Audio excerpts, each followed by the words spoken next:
Hello hi everyone. ഇന്നൊരു vitamin rich സാധനമാണ് ഞാൻ ഉണ്ടാക്കാൻ പോകുന്നത്, നമ്മുടെ ചീരത്തോരൻ. അതിന് പച്ച ചീര എടുത്ത് അരിഞ്ഞ് വെച്ചിട്ടുണ്ട്. പിന്നെ നമ്മുടെ തേങ്ങ, പച്ചമുളക്, വെളുത്തുള്ളി എടുത്തിട്ട് ചതച്ച് വെച്ചിട്ടുണ്ട്. പിന്നെ നമ്മുടെ പരിപ്പ് വേവിച്ച് വെച്ചിട്ടുണ്ട്. അതിനുശേഷം നമ്മൾ പാത്രം എടുത്ത് അടുപ്പത്തോട്ട് വെക്കുന്നു. അതിനകത്ത് എണ്ണ ഒഴിച്ച് കൊടുക്കുന്നു. ഇവിടെ നല്ല തണുപ്പായതുകൊണ്ട് എണ്ണ വീഴാൻ കുറച്ച് താമസമാണ്. എന്നാലും എണ്ണ ഒഴിച്ച് കൊടുത്തിട്ട് ഒരു സ്പൂൺ കടുക് അതിലേക്ക് ഇട്ട് കൊടുക്കുന്നു.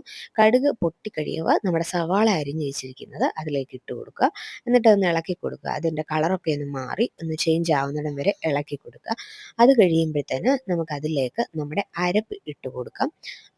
അരപ്പ് ഇട്ട് കഴിയുമ്പം അതും കുറച്ച് നേരം നമ്മളൊന്ന് ഇളക്കി കൊടുക്കണം. അതൊന്ന് വാടി അതിൻ്റെ കളറൊക്കെ ഒന്ന് ചേഞ്ച് ആകുന്നിടം വരെ ഇളക്കി കൊടുക്കുക. എന്നിട്ട് അതിൻ്റെ കളറൊക്കെ ഒന്ന് ചേഞ്ച് ആയി കഴിയുമ്പോഴത്തേനാണ് നമ്മൾ നമ്മുടെ ചീര ഇട്ട് കൊടുക്കേണ്ടത്. അപ്പം പച്ച ചീരയാണ് ഇവിടെ എടുത്ത് വെച്ചിരിക്കുന്നത്. പച്ച ചീര ഇട്ട് കൊടുക്കുന്നു.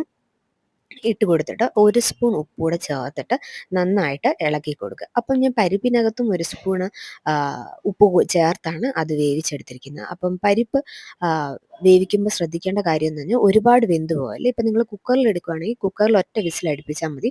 അത് കറക്റ്റ് പാകത്തിന് നമുക്ക് കിട്ടും.